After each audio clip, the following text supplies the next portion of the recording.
Salut tout le monde, j'ai vu que ma vidéo sur Death Note vous a plu, donc aujourd'hui je viens avec un concept révolutionnaire qui va changer votre vie, les mangas du Manitou. Grosso modo, ça va être une émission où je vais parler de manga ou d'animés adaptés de manga, et justement aujourd'hui nous allons parler de Fullmetal Alchemist, et plus particulièrement de sa deuxième adaptation en animé, Fullmetal Alchemist Brotherhood. C'est parti.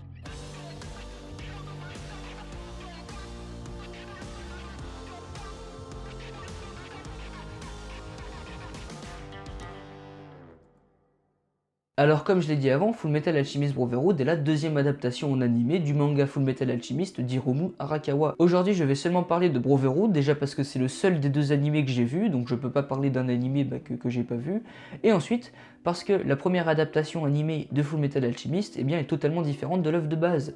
Grosso modo, elle suit l'histoire jusqu'au tome 4 et à partir de là, elle part on ne sait où, et c'est une histoire inédite par rapport au manga. Moi je l'ai pas vu donc je peux pas vous en parler, mais retenez juste que quand je parle de Fullmetal Alchemist, je parle du manga et de Brotherhood. Bref, si vous avez compris, on y va. Tu veux pas essayer de faire des trucs simples de temps en temps? Fullmetal Alchemist nous plonge dans le pays d'Amestris, un pays où l'alchimie est élevée au rang de science universelle. Et là tu me diras, c'est quoi l'alchimie? Et bah je vais t'expliquer. L'alchimie est une sorte de science que l'on peut comparer à la magie qui permet de décomposer et de recomposer la matière. Bien que puissante, l'alchimie a ses limites. Il est par exemple impossible de créer à partir de rien.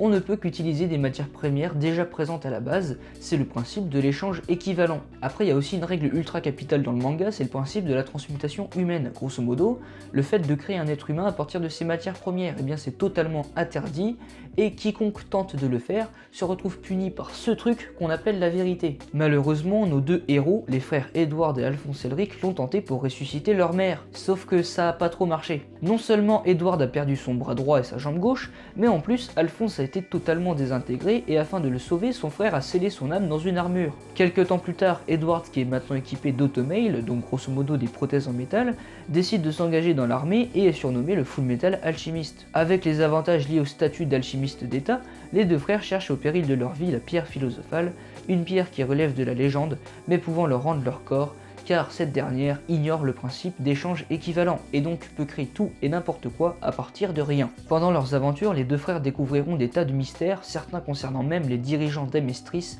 pays renfermant un lourd secret, et en gros, c'est ça l'histoire. Des 13 premiers épisodes. Tout ce que je viens de vous dire ne se passe grosso modo que dans les 13 premiers épisodes, et ça c'est fort, parce que même avec un postulat de base du type il faut trouver un objet qui fait des trucs de ouf, la série arrive non seulement à rendre son histoire de plus en plus dense, mais en plus accomplit l'exploit d'être de mieux en mieux au fil des saisons, et donc nous plonge de plus en plus dans l'histoire, et ça c'est génial. Malgré un grand nombre de personnages, on s'attache à presque tout le monde, et ça c'est surtout dû à la VF qui est géniale. De plus, l'animation est vraiment cool, et la musique apprenne bien ce qu'on voit à l'écran.